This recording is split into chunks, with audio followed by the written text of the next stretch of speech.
Deb, I'm going to tell you about what happened when I tried to lose my ego at work. You know, the workplace is full of egos because that's how we identify ourselves, isn't it? What the jobs that we do. Anyway, so I go into work this day. I'm running a little late. The meeting has been on for about 10 or 15 minutes. I sit down and most of them have spoken about what their faculties have been up to. And they get to me and the vice principal says, what's your faculty been up to? And I'm thinking, I've got no ego. So I said to the meeting, well, you know, I'm a little bit tired and I really don't have anything to say. And there was this shocked, stunned silence. You could hear the indrawn breath. It was like this. And they all looked at me for a minute, just waiting for me to say something more. So I just said, well, if you don't mind, perhaps at the next faculty meeting I'll say something. And the vice principal looked at me and then she said, well, Sue, you've been working on, you know, that content management system, all that. So she started to tell everybody what I had been doing because I wasn't going to tell them anything. What about you? Have you ever tried to lose the ego? I tend to be a bit of a people pleaser, so I haven't had I haven't consciously gone and sort of attempted to sort of drop my ego. And I'm too much of a people pleaser to do that, I think. People have said to me since then, oh, Sue, oh, I'm just too tired to talk today. You know, like it's become a bit of a joke. Or you sit down, Sue, you must be too tired to talk about anything today. So they've sort of turned it back on me. I haven't told them it was an exercise in losing my ego because that would have made them think I was a nutter. Have you ever tried to lose the ego anywhere else? Yes. And I did do it very successfully with what I've called my DNA robot. Your DNA robot? What's a DNA robot?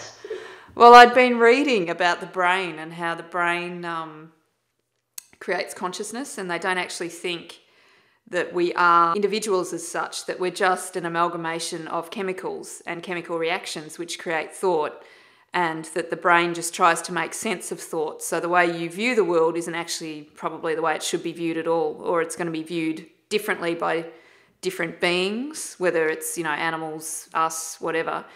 So I liked this idea that my brain created consciousness, and I thought, well, what about amalgamate that into my actions?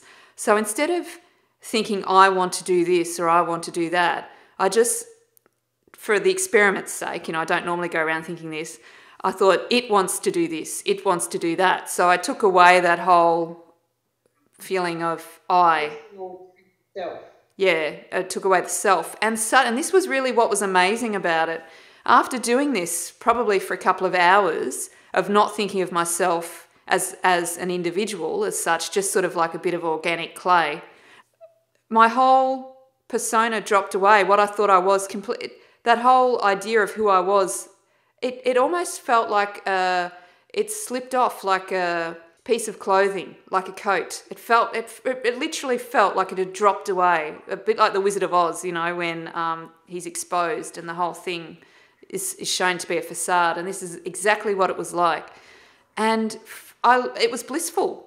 For a couple of hours, it was completely blissful. I went out into the garden without having any feeling of being Sue, and was just a being pottering about in my garden. And it was lovely because there was no past, there was no future, there was just the garden and what I was doing in the garden. And I felt very happy and alive. And I saw my son sitting at his computer when I came back in, and I thought of him as a DNA robot. And I felt this great love come over me. You know, I thought, oh, isn't he so cute, this little DNA robot? You know, I've created another DNA robot. And I didn't tell him that. But it was a wonderful experience, but unfortunately it only lasted a couple of hours and I haven't been able to capture it again. Yeah, that sounds like the mystical experiences that the spiritual masters talk about, this dropping away of the false self, and the true self is just pure love and bliss. Yes. Sounds like you experienced that. And that was wonderful, and I'd love to be able to experience it again, but it's very, very difficult. They can't really be consciously recaptured, can they? They're just sort of like something that can just sort of happen rather than trying to reclaim them can be a very sort of, or an impossible task, really. Yeah. And even if I'd written the strategy down, if I remembered the exact steps, I probably wouldn't still be able to do it. So losing the ego is one thing, but this DNA robot was a different thing altogether. Like, trying to lose the ego was a conscious decision to try and behave as though I didn't have one. And the DNA robot, where I completely lost the ego and sense of self. So that was a very amazing experience.